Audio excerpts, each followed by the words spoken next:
and admit one more. And tonight, Corey, what are you going to tell us about? Oh, tonight we're going to have an interesting discussion on self-compassion as a tool for healing in shamanism. But I thought perhaps I thought it might be nice to start with a prayer, a centering prayer. So if you'd all join me, let's center ourselves. You can close your eyes if that feels natural. And put your attention in your lungs. Feel the pleasure of breathing. To breathe fulfills the biggest need of humanity. When we fulfill a need, we feel pleasure. Feel that strong connection between your lungs and the air. Just to breathe is enough to make you happy. You can always feel that pleasure of the strong communion between your lungs and the air. The communion is love. When the archangel created humans, he put a gift of love in the air for them. This gift of love fills all of your being when you breathe with awareness in every cell of your body, in every emotion in your mind, in every piece of life that creates you. Today, O Father, Mother God, we ask you to come to us and be always with us. We offer ourselves to you so that you can use our eyes, our voices, our hands to share your love with yourself because we are one. In every direction, from an electron to the stars, from matter to spirit, from every emotion to the energy of light, God helps us. God help us to be like you are, to love with no conditions. Help us to love ourselves just the way we are, without judgment. Because when we judge ourselves, we find ourselves guilty and we need to be punished. And we suffer from that punishment. Help us to be like you are, to accept everything the way it is, to love the way you love, with no conditions. Love is changing the whole world. Love is your real name, and we are your children, so we are also love. Oh, Father, Mother God, help us to be with you, to be like who you are. Amen. Amen. And that was by Don Miguel Ruiz. You might be familiar with this author. His most famous piece of work is The Four Agreements. He will be one of the people who we're going to talk about tonight. So, hello. I've had the opportunity to meet a whole bunch of you already. It's so nice to see all of you and all of the new people. It is a pleasure. I am Corey Rothermel, and as Mary introduced me, I'm a practitioner, a shamanic practitioner who operates in the San Francisco Bay Area. Specifically, I'm on the East Bay side in Oakland. And I also assist with the Shamanic Practitioner Training Program at HCH Institute, where Mary studied. So, Mary, thank you so much for having me. Thank you for coming. As Mary said, I've known her for quite a while now. I think it's been like half a decade now. Is it like 5 years? It's been 5 years now. Yeah. Yeah. Mary she went through the Modern Shamanism Training Program, and I don't know what you've shared with your people about modern shamanism in the past, but I thought at least I'd take a moment and at least start with like a basic definition of what modern, or as we truly call it, core shamanism is. So going back about 70 years, back to about the 1950s, attitudes towards indigenous people started to really shift, especially in academia. And they began to study indigenous cultures around the world. They studied shamanism. In fact, that word shaman really comes from just one area of the world that's up in Siberia. And it kind of got assigned to the whole thing. That's what we call it now, but it really is just from one particular tribe. And in the process of studying shamanism, all these different variations of it, they began to look for what were the common denominators shared between all of these cultures. What were the practices that were worldwide? What boiled down to like what was shared between all of them? And in fact, much of it was shared. It was fascinating how much shamanism was kind of everywhere all at once in the world, but it had its own flavors. Each culture had kind of its own way of going about expressing it. Um, as we all are, we all have our own way of adorning, of being a person. Shamanism kind of showed up in different ways, but at its core were some basic principles.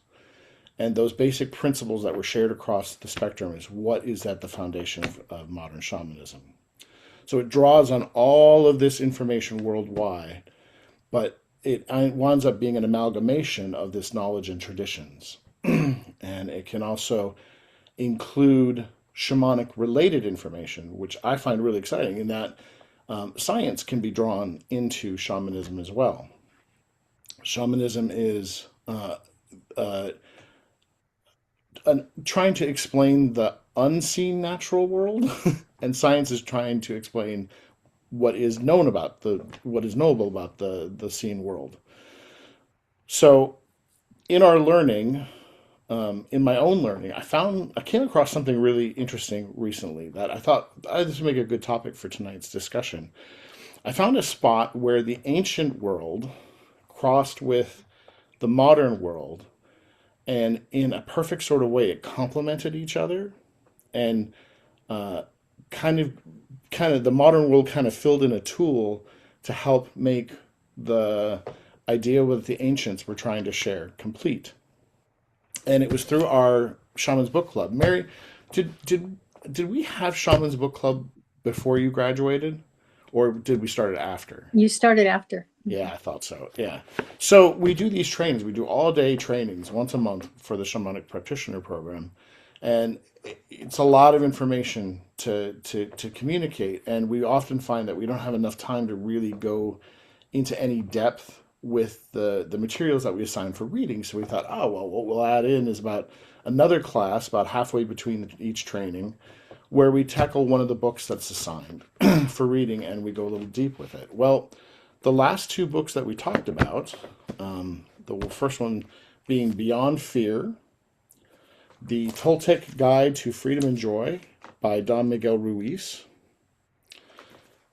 and then also Kristen Neff's Self-Compassion, The Proven Power of Being Kind to Yourself.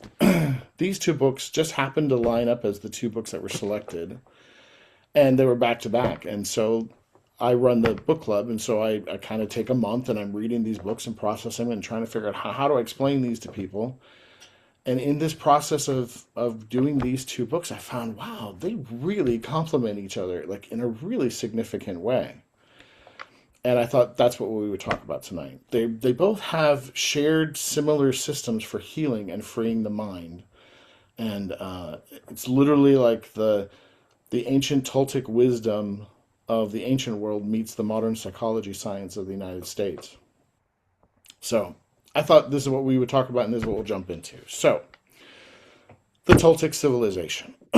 The Toltec civilization was in central Mexico, somewhere between like the 10th century and the 12th century CE, so the Common Era. So they were highly revered as an incredibly advanced society for the Americas. They were known for their art, their architecture, and their spirituality. And Don Miguel Ruiz, who is a descendant of the Toltecs, has made his job to work on explaining some of that mystical end of it, the spiritual end of their teachings, and specifically concentrating on the mystic framework of explaining the human condition in a way that we can all recognize ourselves in. So what is that? What is this this human condition that he's speaking to? The Toltecs referred to it as the dream of the planet. Now, I don't know about you, but I feel like I've heard that phrase like half a dozen times in my education with, the woo woo, and always have been like, I don't know what that means. That's such an unexplainable sort of thing. The dream of a planet. You'll hear it comes up with the Aborigines and other different groups, each kind of meaning their own different thing in each case. In this case, the Toltecs were referring specifically to what they called the domestication of human beings. They believed humans are domesticated and that we are indoctrinated into this dream of the planet. And by that means we are taught to adopt this dream of the planet. It existed before we were born, so many generations going back in humans, this dream of the planet was formed. And now, as it came time for you to be born into the world, it was waiting for you with all of its rules, beliefs, and hopes. And it's really not the natural state of being a human being. A real human being is like what we would experience like like a toddler, like that perfect time period of like a year and a half to 3 years is kind of exactly when a human being is exactly what they are. They're not they're not thinking of the past. They're not obsessed with it. They're not worrying about the future. They're like in a state of being where play and experience is from moment to moment. They're not, they haven't adopted education yet, so they're not taking on the dream. That comes later when our parents, our siblings, our teachers, school, religion, media, and so on begin to force the collective illusion of reality onto us, onto this child. And the child has no choice in the matter. Then there's no way to escape it. The child doesn't have a way of rejecting it. It just is forced upon and will be adopted. And this system is based on reward and punishment. Do what you're supposed to do, you will be rewarded. Don't do what you're not supposed to do, you're going to be punished for it. And because that is a fear-based system, the Toltecs saw this dream of the planet that we get indoctrinated into really as a dream of hell, is their idea of what hell is for human beings, and we are doing it to ourselves. Domestication sets us on that course. Because fear is the primary tool for learning, it starts to control our behavior. And we're in a constant state of struggling to be worthy to receive the reward and struggling not to ever be punished in any kind of way. And it doesn't just even train our behavior, it trains the way that we speak to ourselves. It forms our internal dialogue. It forms the voices in our minds. And for the Toltecs, let me get a sip of water. The Toltecs saw these voices getting formed in us into three different particular voices. There's the judge, the victim, and the book of hell. The judge is pretty self-explanatory. And it occurs at this kind of magic point where, as the child, you're being indoctrinated by mom, siblings, school, all of those forces. But at some point in time, we pick up the slack. We are no longer requiring others to indoctrinate us. We begin to do it to ourselves. And it's at that point when the judge comes into being. And the judge acts as an internal authority that monitors and judges and punishes. The victim, also sort of self-explanatory. It's the part of us that believes the judge and carries shame because of it. We believe in that unworthiness. And then finally, the book of hell is the internal rule book of everything we believe in without discussion. So everything that we adopted, our system of beliefs that we've taken on, that we never actually really agreed to, that becomes the book of hell. And the judge bases all rulings on this system of beliefs that we're carrying in ourselves. That's not true in the first place, that we never agreed to, never signed up for. When all three of these components are in motion, they form what is called the parasite.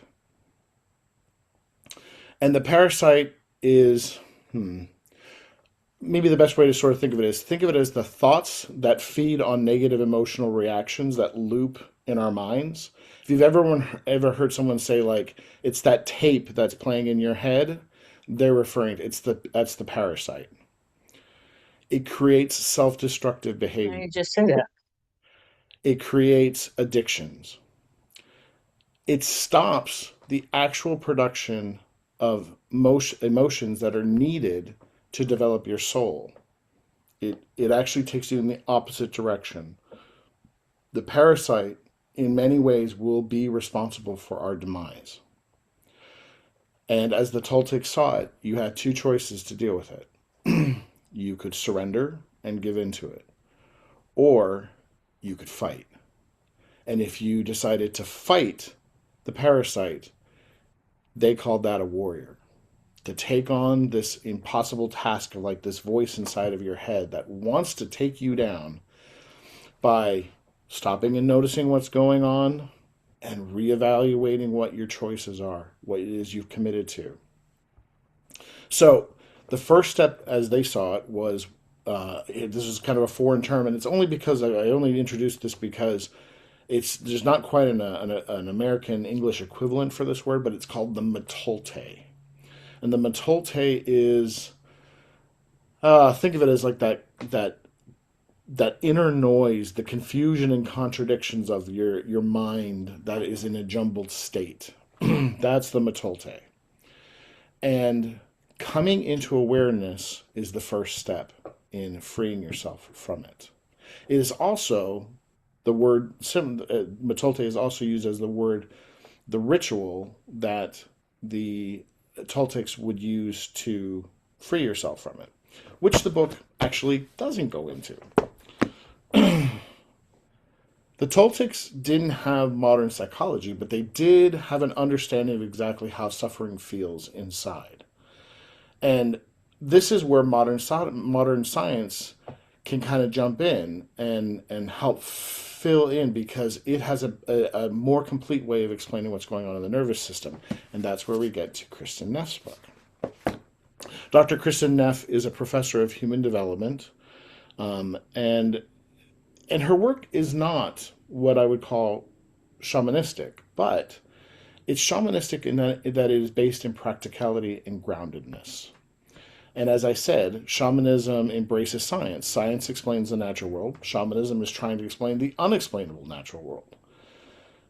For her, when she refers to self-compassion is an actual skill that you develop inside of yourself, that you learn and you actually rehearse. So to clarify, this is not self-pity. We're not talking about self-pity. Self-pity is like drama. It's an over-identification with a particular emotion. And it's also not making any excuses. In self-compassion, you see yourself clearly. You allow for yourself to fail, and you also take responsibility for what happened. So it's not making excuses. It's also not self-esteem. Self-esteem is a kind of particularly new thing that has kind of developed in humans as a technique to feel good about yourself. Unfortunately, it requires making yourself better than others in order to feel better about yourself. It's none of those things.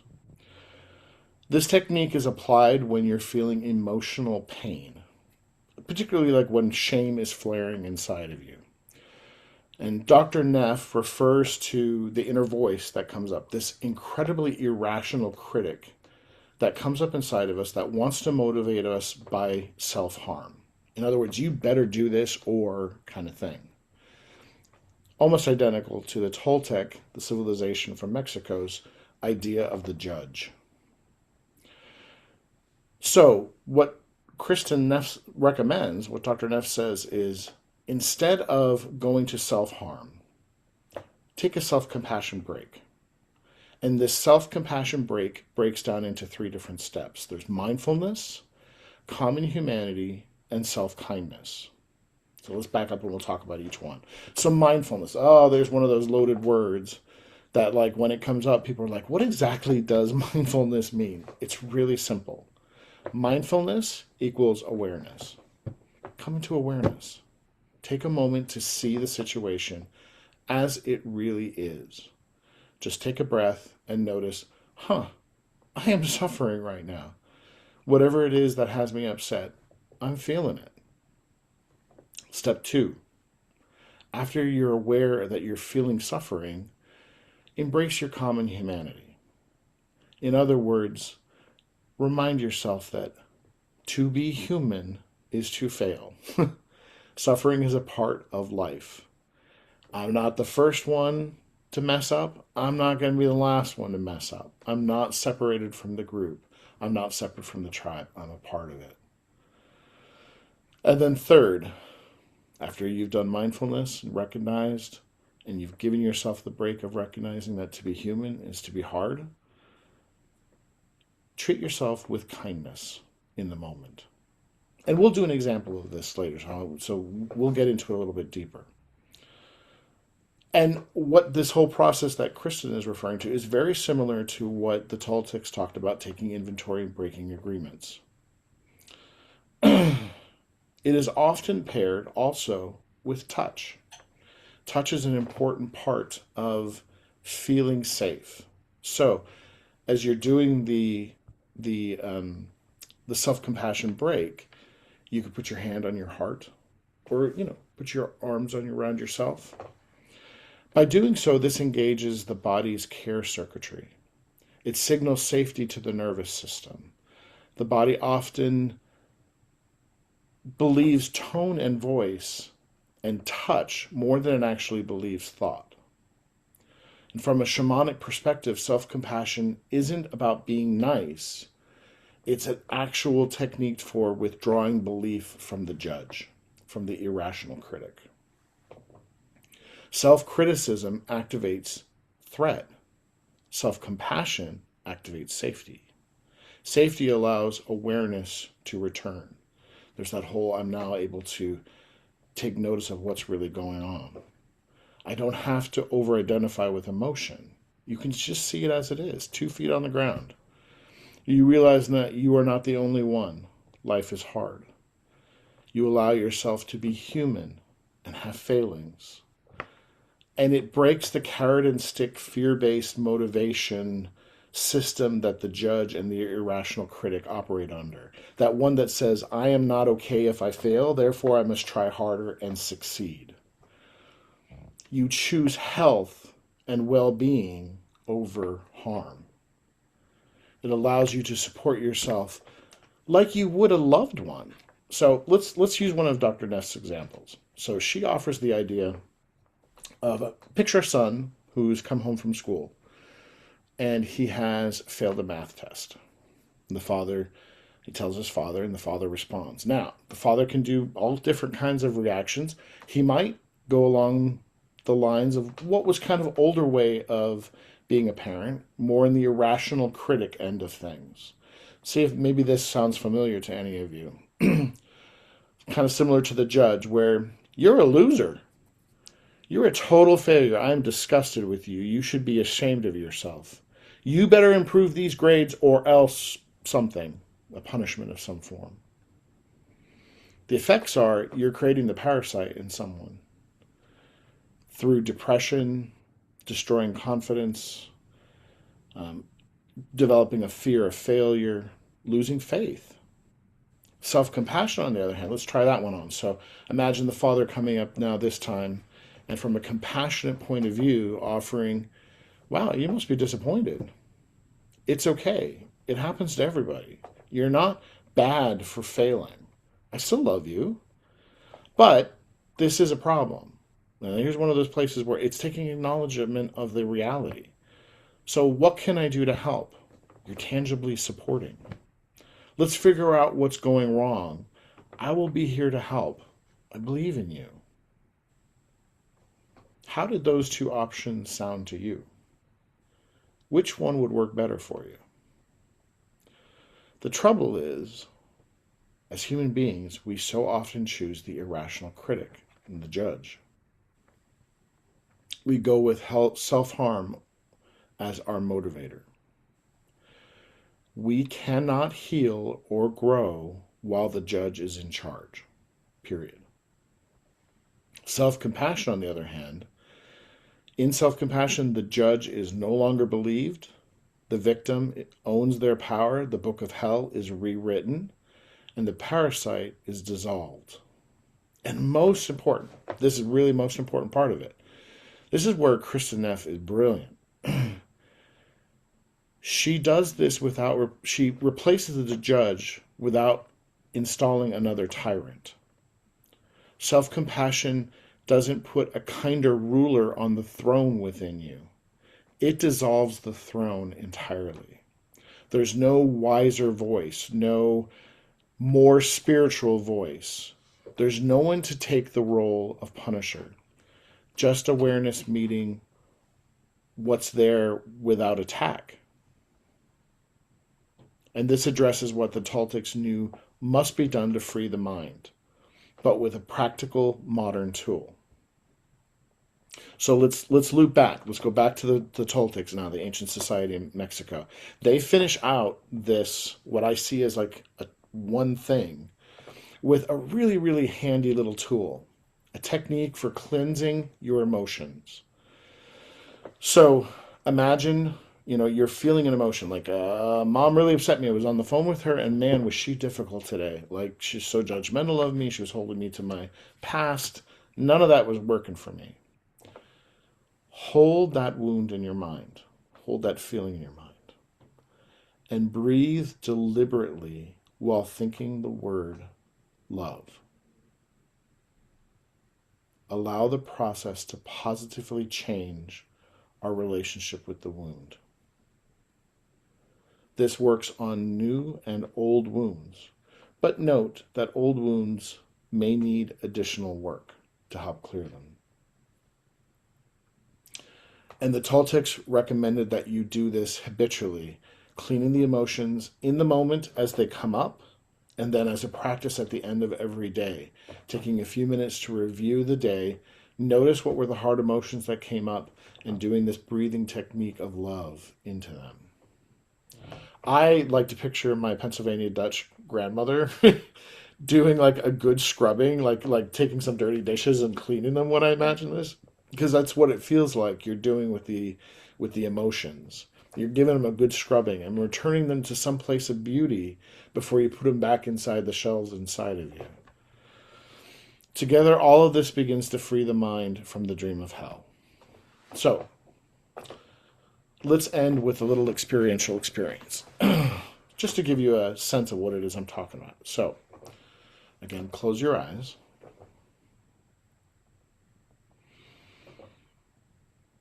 And take a deep breath.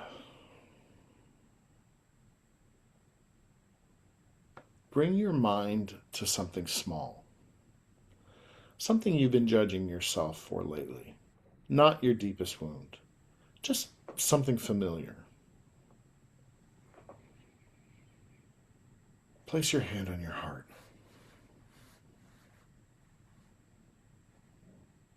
See if you can notice the tone of the voice that comes up when you think of this. Is it harsh? Is it impatient? Is it absolute? Silently say to yourself, this is the judge. It is not my voice, but a learned voice.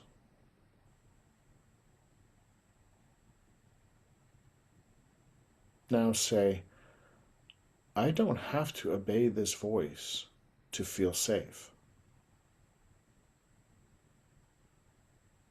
Offer yourself a different thought. Try one of these on, or make up your own. This is hard, and I'm not alone in it. My worth is not determined by my success. I'm allowed to fail and learn.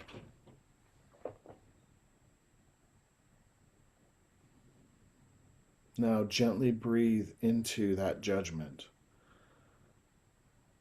that voice, and think of the word love.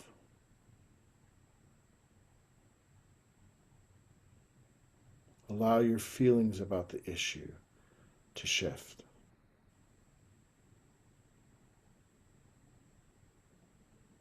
Notice what happens in your body when the attack from the irrational critic, the judge, stops.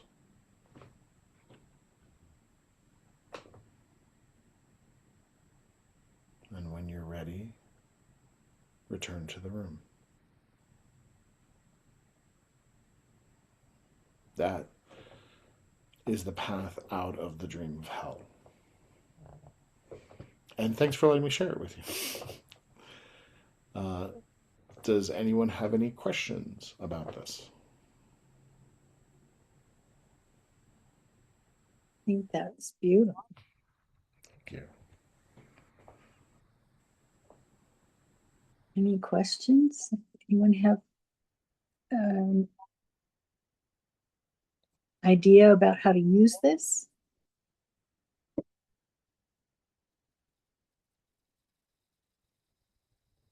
It's especially useful during the holidays when there's a lot of traditions placed on us, a lot of expectations placed on us. And I Expectations. find the holidays to be a time period when the judge is he's in court a lot.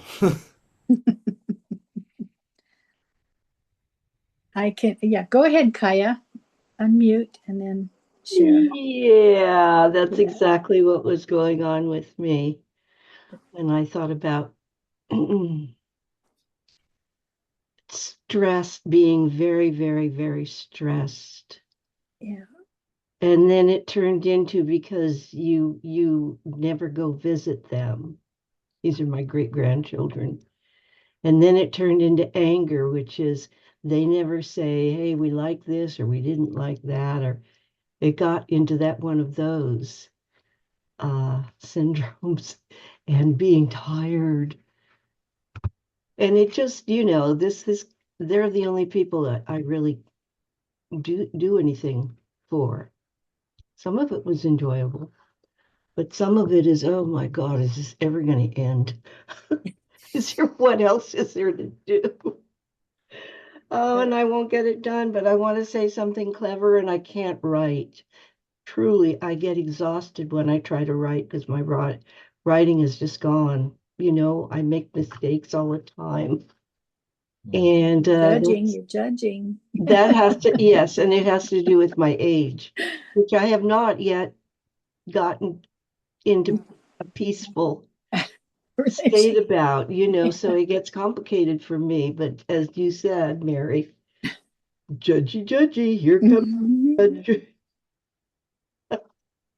Isn't it So easier to thank you. just shift into position of, well, this is where I'm at. This is what it is. You know, you Yeah. Oh, just and, oh, just then I let can it breathe. just have my feelings and then I don't have to judge myself for judging myself. There you go. There we go. Thank you. I found myself this year faced with letting go of traditions. Because of my knee surgery, I'm not able to do a lot of the Christmas holidays and, all the things that I normally would love to do because that's tradition. For me, it's been a family tradition all my life. We've had, Christmas was a big thing and we all decorated, and I really had to come to terms with um, how does this really matter? What kind of a priority does this really have in the grand scheme of things? And I did some real self-compassion stuff over it because I knew it was important to me. but it wasn't as important to others. And I had to work to let that kind of go. But yes, the self-compassion is big on that. Just hold on to the love, bring the love into it. And as you were describing it, Corey, it was just another level of just letting it go with the flow. It's okay. If it's important, it will still be there when I'm, the next time around or whatever. But it is what it is. I'm only one human being, and I can't do superhuman things. So as much as I'd like to, but And you're not the first one to have knee surgery. And exactly. Who's going to have knee No, surgery. I think I'm the second one on this screen. Angela just went through it 4 days before me, I think, something like that. So, yeah. Anyway, what I really like about her teachings is this idea of showing up for yourself like you would a loved one. Like if it was your friend who was having their knee replaced and they were struggling and they were talking to you about this, how would you be with yourself? You'd be like, you can do what you can do. And it's not going to affect the outcome of Christmas. You still get to enjoy it. It's just adapted. It's just going to be a different one. That's okay. Yeah. there are different ways to do it. Susie, Yeah. do you have any comments? I don't want to. Oh, from what? Nothing. Okay. Okay. Let me get myself on camera. I'm loving. I loved the process, and I sat here and did it. Even though I'm working on I've been working on my Christmas tree for like 3 days, and my perfectionism is up. So I was just getting to do it on that because, and I took the Christmas class with Corey. So, but literally, I'm supposed to have this done Friday, and I'm still working on it. And someone asked for a picture of it, which makes me feel like it's my son's host mom asked for a picture of my tree because she knows I've been decorating it for 3 days. So I really appreciate the process, and I'm really glad that this is recorded because I would love to remember, the process exactly, because here I'm trying to scramble to meet my goal, like 2 days, but 2 days later, meet my goal of getting the Christmas tree decorated and the decorations back up. So thank you. Just perfect timing. I love your sweatshirt or your shirt. Thanks. I like your jingle. Oh, yeah. Thanks. Anyone else? Comments?